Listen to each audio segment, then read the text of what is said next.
I raised my sword, ready to knight the first islander I'd met upon landing. I expected her to kneel and thank me for my generosity. I was wrong. This was their welcoming ceremony. My servant fell dead by his sword. I couldn't believe he dared defy me. Then her blade came at me, and I finally understood. My title as king meant nothing here. But minutes later, I rose from the sand, completely unharmed. My servant came back to life too.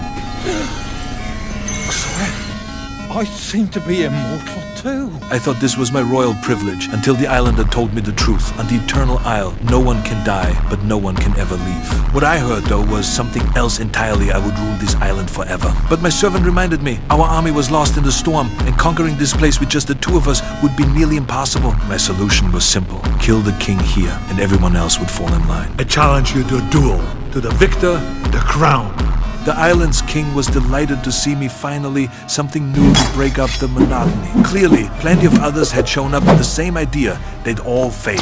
On an island where death doesn't exist, whoever becomes king must be the strongest of all. But immortality gave me the courage to keep challenging him. I lost again and again, but I refused to give up. The king started to look exasperated. I knew I couldn't beat him in combat, so I suggested we settle it over a game of chess. I lost that too. I challenged him in every way I could think of, lost 10 times straight. An islander watching asked my servant, how did this guy even become king? My servant explained, the crown was inherited. His father was king. His father's father before him. His father's father's father. Yeah, got it. The truth shattered me. My whole life, I'd never lost, because everyone had been letting me win. I couldn't accept it. The humiliation made me lash out at my servant. Defeating the king became my obsession. I went to the Dark Temple, on the far side of the island. I sacrificed parts of my body in exchange for power. Through endless resurrections, I collected a complete set of dark equipment. I challenged him again, but everyone just ignored me. My attacks didn't even register, less than a speck of dust. To Elstrom!